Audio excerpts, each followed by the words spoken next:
The world speaks to me in pictures, and my soul answers in music. This is what quoted Rabindranath Tagore.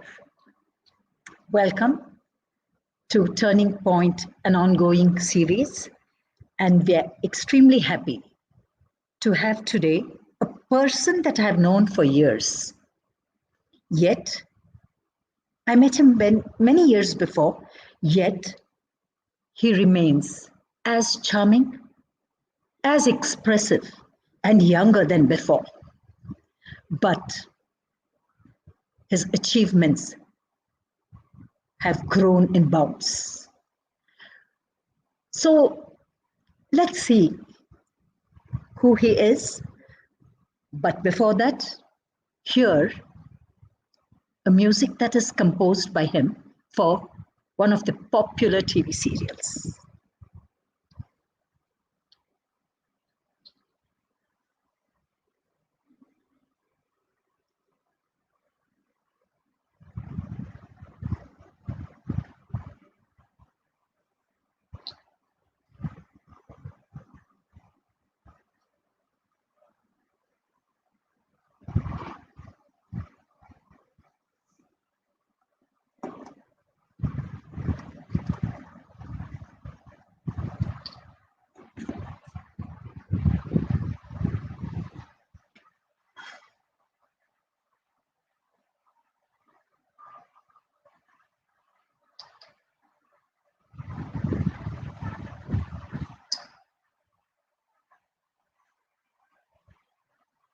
Music Portaria.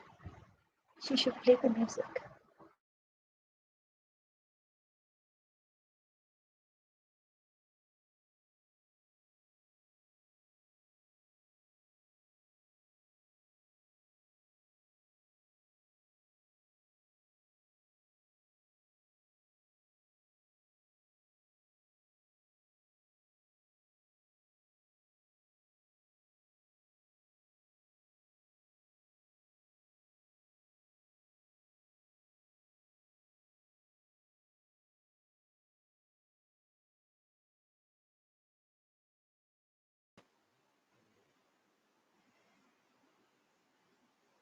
So what you just heard now has been composed by Sri Praveen D Rao sir, who is undoubtedly a versatile musician, music director, and lyricist.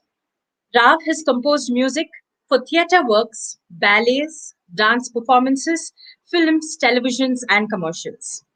In fact, whatever you heard now, he's been awarded with the Best Music Director for the famous ETV Kannada serial Gupta Gamini. Not just that, he has also acted in quite a few soap operas on television, including Manvantara, Mukta, and more. He is the founder of event management NGO Prakriti that works towards a greener India by bringing people out of hibernation into parks. Prakriti increases awareness about Kannada literature and the culture of Karnataka through music as well. We welcome Sri Praveen D Rao sir. Namaste.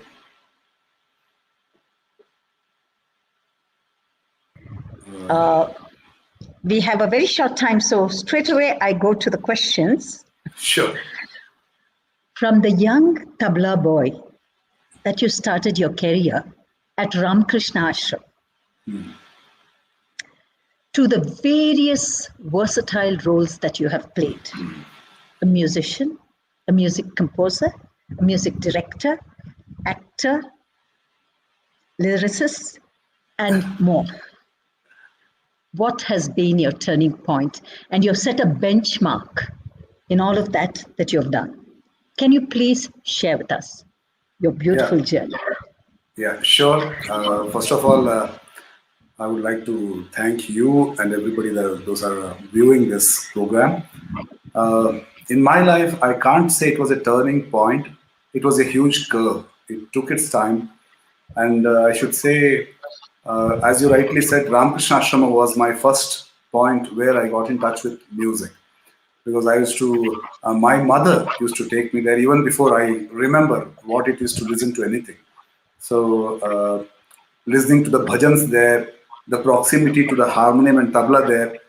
If you look at that, those are the two most favorite instruments that even now I play. So that was the first point of contact. And after that, Swami Purushottomanji, he was my guru there. He was a fantastic, prolific singer. He was the first contact of composing because he was a fantastic composer. And as I grew along with looking at him, his work, there was one point where I had to accompany him to go to Chennai for a recording. This was the time, I think it was 1991 sometime. When we were there in Chennai, that was when the Rajiv Gandhi assassination happened. So we could not go out of the Ramakrishna Ashram in Chennai. So when we were there, it was 3 days kind of lockdown, we couldn't go out. Swamiji told me, from today onwards, 3 years, every special day, that's festive day or a holiday, you should make something, some cultural program with the boys of the Vivekananda Balak Sangha that were there. There were around 70, 80 boys. So that was the task that was given to me.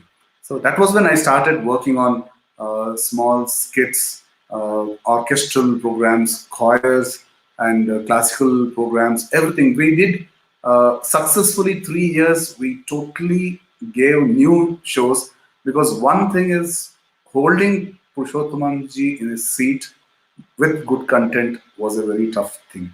So that was our benchmark. So in these 3 years, I have learned everything that can really make me what I am today and much more. I'm still under that training itself. I'm still learning. So that's the curve I said. So that was one thing. And after that, Maya Didi, Dr. Maya Rao, one of my Guru Bandhu, Udayaraj Karpur, he had some health problems. So that's when he requested me, can you accompany me along with me for a dance performance? So till that time, I had no idea what dance was, what dance music was, what playing tabla for dance was, because I had trained myself classically and I was used to playing for bhajans. I went along with him just to help him. And after a few shows, he had to shift to Mumbai. And Maya Didi asked me if I could continue playing for their shows. So that's how I got in touch with dance music and how to play for Kathak. And then Didi asked me if I would accompany her to Canada in '92, I think. That was my first out of the country project, where she asked me to compose rhythms for a piece. And that opened up a new horizon. And then when we came back, 94, yeah, 93, Didi asked me if I could compose music for the students of choreography, for the ballets that they did. And 93 was my first visit to England, where I accompanied a dance group for 6 months. 94, that's when my first serial happened.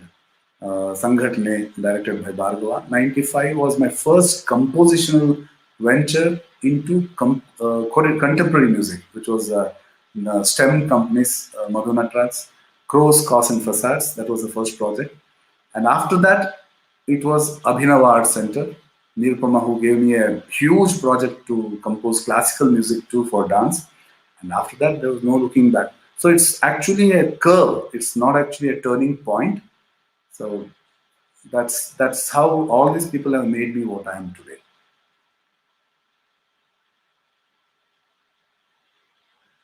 You are muted. I think you're muted. Yeah. Yes, we can hear you. Yeah. The 3 years that you did at a very tender age to explore that, I think did make a huge difference to play the different roles later. Now, Yes, at this point, I want to say the bhajan that, do you remember that bhajan? Yes, quite a few bhajans. Yes. No, the one that you started off in Ramakrishna Ashram? Well, it's not one bhajan, but it's Many. a lot So, of what was the bhajans. first one that you really sang or remember, or it lingers in your mind? If you can sing a line for us. Uh, yeah, let me see. This was a translation of a Bengali Shama Sangeet. Mhm. ಅಗ್ನಿ ಮಂತ್ರ ದೀಕ್ಷೆಯ ಕೊಡು ನಿನ್ನ ಸಂತಾನಕ್ಕಿಂದು ಆಶೀರ್ವಾದ ಕವಚ ತೋಡಿಸಿ ಧೈರ್ಯವಸನದಿಂದುಳಿಸು. This was on Thai Durge. So that's one song I remember learning it as a child. Thanks, Praveen. For ages now, we believe that music has pleased even the gods. Yes. It's the language of the angels or the Gandharvas. But yet, sadly, it is not a part of every household. What are your views in this matter? Well, I would always say, I would quote Swami Vivekananda on this. He used to say, education is the manifestation of the potential already existing in human beings.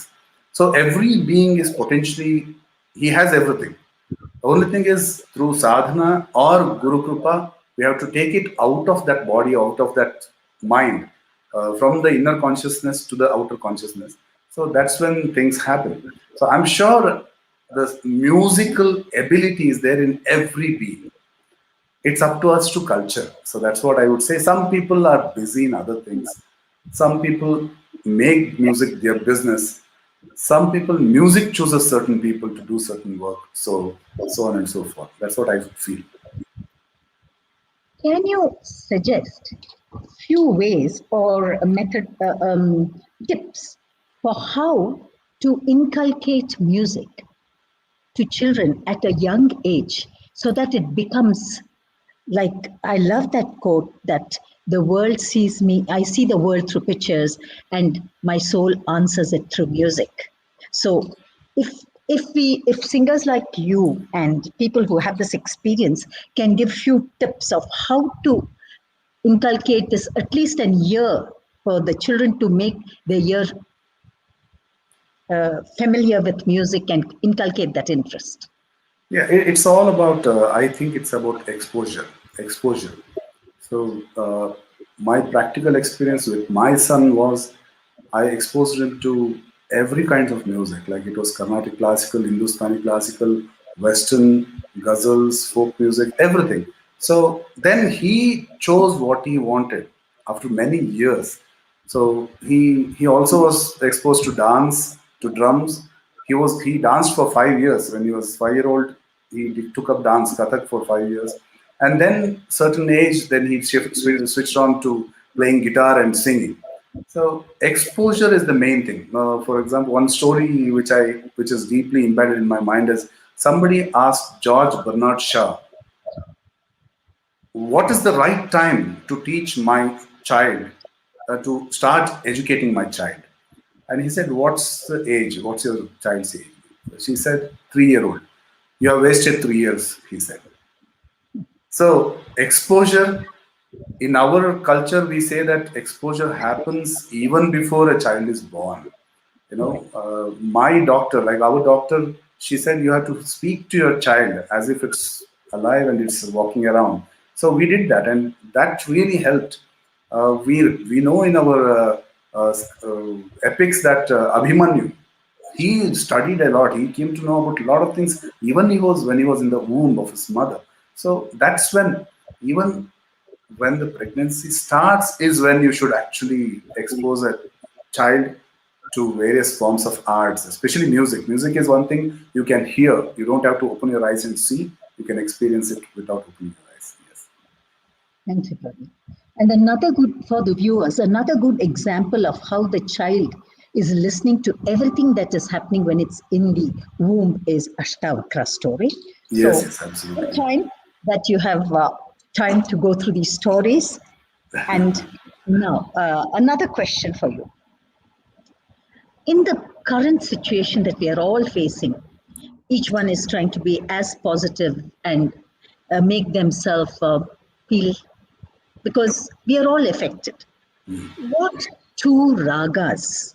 I know it's It's would you suggest, or you can sing, and if there are, of course, there are many musicians who are listening to you, rare two ragas that you could guide us, which will definitely soothe in the mind and make us positive. Yeah, the concept of ragas for me is very relative. Uh, Certain ragas work in certain ways for me on certain times. So there is a whole list of 150 ragas I can just quote, which will give you relief because it's more about a relative faculty.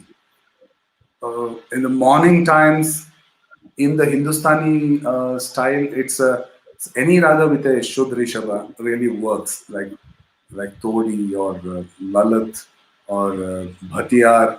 There are certain ragas. Then, as we go through the day, the ragas change, and certain general universal ragas like Bhupali, that's Mohana, and Hindola, Darbari. All these are beautiful ragas, and personally, I feel even the pace of how you present the ragas have different effect on mind. So I can't really prescribe some special raga for certain instance as it is because it's like designer clothes and like any other medicines because the elements are the same, but the doctor gives it in a certain combination to suit that particular illness.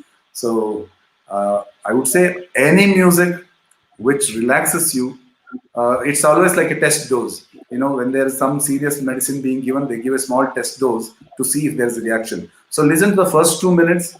If you're uncomfortable, change the raga, listen to it. 10 ragas, I'm sure you will find one raga you will love and will relieve your uh, whatever distress you're going through. Okay. Voice modulation is a very important part of theater because you work with theater as well and artists as well as music. But I personally feel this modulation is important for everybody, the voice Absolutely. modulation. So, can you please give us, show us to exercise or tips how we could improve on this or work on, because everybody is not gifted with a great voice, but I'm sure with exercising there can be clarity and the improvement to see. Yes, there are many schools, many thoughts that are there, and some certain Hindustani schools they suggest that the deeper, like if we go to the mandrashat, like going down deeper, will actually open up the top octave as well. So that will really heal, and music itself, singing long notes will bring in the required pranayam also, like that. Sa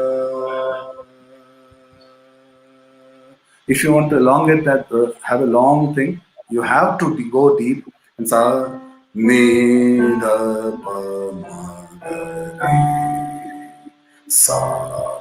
You go deeper, the higher one will open. And this uh, again, I would suggest certain things in technical classical art forms it's difficult to do it on your own. You have to have a guru who will say, this is the right thing for you, and this is the right thing for somebody. Because my guru, both Pandit R.V. Sheshadri and Pandit Praveen D Rao, they were having designer exercises to different students, depending on their physical capacity and the way the tone would be produced. Because there's something called Nada Siddhi, when you might be, especially in percussion, you might be playing in the right place, right technique, everything right. But then there will be one time when you will suddenly have this nada siddhi and the tone, you will get the nada.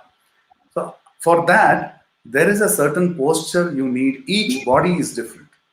So like in dance, even for musicians, each body is different and it has to be treated differently. So there can't be one particular exercise for this. So it has to be through Guru Mukhena or right sitting in front, sorting out, trying trial and error to make sure that this exercise works for that. So on the whole, generally speaking, if there is a music student, you have to keep singing. If he's a singer, keep singing. Whatever be there'll be, especially for boys, young boys, they'll have learned, they'll have a higher pitch, voice in a higher pitch, and there'll be a time when the voice breaks and when the adolescence steps in. So they have to keep singing